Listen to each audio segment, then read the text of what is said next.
สบายดีวันนี้คอยจะพาเฮามาเรียน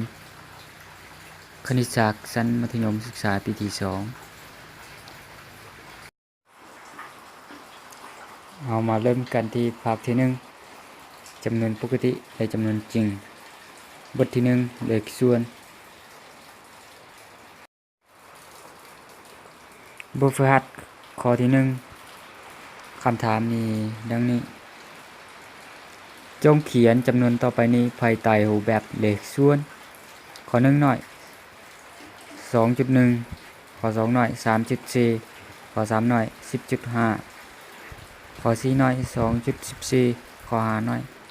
10.811 ข้อ6น้อย 2.211 บทแก่ข้อ1น้อยนั่น 2.1 เพิ่นให้เขียนอยู่ภายใต้รูปแบบของเลขส่วนเราก็เขียนไป21/10วิธีเขียนแม่นเขียนตัวเลขนี้มาใส่ถึงนี้แล้วเอามาจุดออกแล้วตัวรูมแม่นเขียน1ใส่เรามานับว่าตัวเลขจุดมันมีจัดโตก็ใส่เลข0จัดโตถ้าเราอยากได้ตัวเลขน้อยเราก็ย่อไปถ้าเราบ่ย่อก็ได้แต่ว่าตัวนี้มันย่อบ่ได้แล้วข้อ2น้อยมัน 3.4 เขาก็เขียน34แล้วก็ส่วนให้10เพราะว่ามีจุด4ตัวเดียวเขาก็ใส่0เดียวแล้วเราย่อเราก็เอาหารให้ตัวเดียวกันซึ่งเราจะได้34หารให้2 10หารให้2ซึ่งมันจะเท่าไป17หาร5เพราะตัวนี้หาร2เท่า17ตัวนี้หาร2เท่า5เราจะได้ตัวน้อยนี้ถ้าเราบ่ย่อเราเอา34/10นี้มันก็ทึกหรือเราจะย่อเราเอาตัวนี้มันก็ทึกตามใจมักข้อ3น้อย 10.5 เราก็เขียนไป105ส่วนให้10เราจะย่อไปเราก็เอา105หาร5 10หาร5ถ้าตัวนี้ตัวรุมเป็นเท่าใดตัวเทงก็ต้องเป็นตัวนั้น2ตัวนี้ต้องเป็นตัวเดียวกันแล้ว105นะ5ได้21 10หาร5ได้2ฉะนั้นเราจะได้21/2หรือถ้าบ่ดังนั้นเราเอา105/10นี้ก็ได้เอาตัวใดมันก็ถูกข้อ4มัน 2.14 เราก็เขียน214เอาตัวเลขนี้มาเขียนใส่เทิงแล้วเอาไม้จุดออกแล้วตัวรูมแมนเขียน1ก่อนแล้วก็นับเอาจำนวนนี้นับจากไม้จุดมาทางนี้มี1 2เราก็เขียน2ตัวเลข0ข้อ5มัน 10.811 เราก็มาเขียน 10,811 เราส่วนให้ 1,000 เพราะว่ามีจุด3ตัวเราก็ได้อยู่ในรูปแบบเลขส่วนเป็นแนวนี้ข้อที่6มัน 2.211 เอามาเขียน 2,211 มาส่วนให้ 1,000 ได้จากจุด3ตัวได้เลข0 3ตัวบทฝึกหัดข้อที่2เพิ่นว่าจงเขียนจำนวนต่อไปนี้ภายใต้รูปแบบจำนวนทศนิยมข้อ1น้อย5/8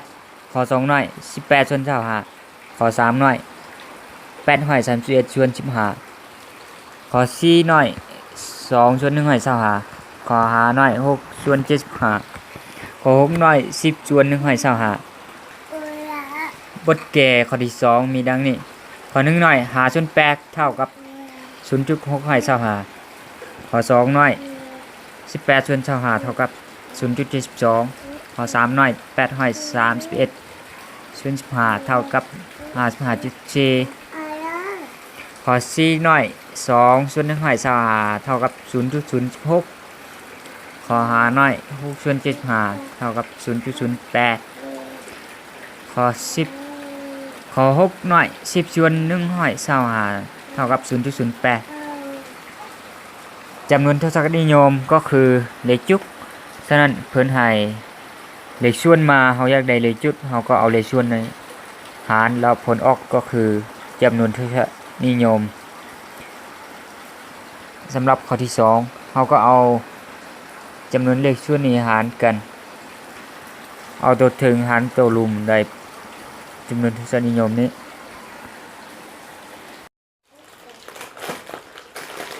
บทฝึกหัดข้อที่3เพิ่นว่าจงคูณเลขต่อไปนี้ข้อ1น้อย14ส่วน15คูณ3ข้อ2น้อย 2.3 คูณ5ส่วน4ข้อ3น้อย 0.1 คูณให้10ส่วนพันข้อ4น้อย21คูณ5ส่วน7ข้อ5น้อย3.12 คูณให้17ส่วน12ข้อ6น้อย 4.03 คูณให้3ส่วนพัน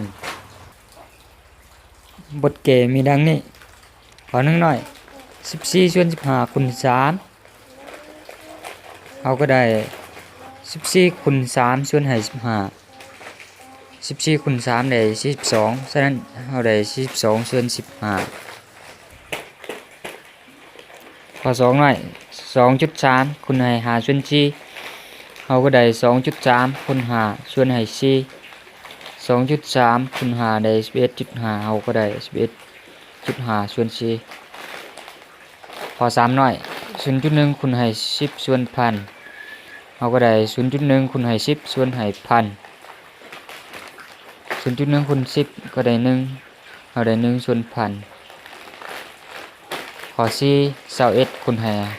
5ส่วน7เราก็ได้21คูณ5ส่วนให้7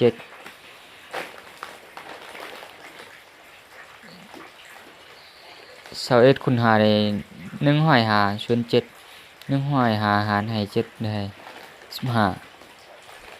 ข้อ5มัน 3.12 คูณให้17ส่วน12เราก็ได้ 3.12 คูณให้17ทั้งหมดส่วนให้12 3.12 คูณให้17ได้53.04เราก็ได้ 53.04 ส่วนให้12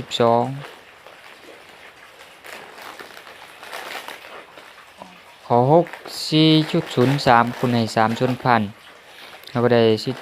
4.03 คูณ3นี่ส่วนให้พัน 4.03 คูณ3ได้ 12.09 ผลก็คือ 12.09 ส่วนพันการคูณจำนวนใดหนึ่งกับเลขส่วนเราจะเอาจำนวนนั้นมาคูณให้ผูด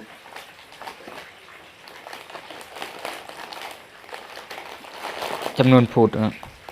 เอาจำนวนนั้นมาคูณให้จำนวนผูดแล้วมาส่วนให้ผูดก็ได้หรือว่าเราจะเอาจำนวนนั้นมาหารให้ผูดเราจึงมาคูณกับจำนวนผูดก็ได้เราจะเห็นอะไรก็ได้คือกันแต่ว่าในเมื่อตัวเลขที่ให้มาจำนวนนี้มาหารให้ผูดเราบอกค่าแมนเราก็เอาตัวนี้ไปคูณตัวนี้เลยเรามาส่วนให้ตัวนี้เป็นอยู่ในหุมหารของเลขส่วนตัวที่เราแก้ได้แนวข้อ4มาอยู่ในหุมหารของเลขแนวนี้แมนเราถ้าเราเอาตัวนี้มาหารให้ผูดเรายังมาคูณจำนวนผูดมันก็ถึก21หาร7มันจะได้3คูณ5ก็จะเป็น15ซึ่งมันก็ออกมาคือเดียวเราจะเอา21คูณ5เราจึงมาส่วนให้7ก็ได้21คูณ5ได้5ส่วนให้7ก็เอา15คือเดียวเราจะเกณฑ์อะไรมันก็ถึกนะ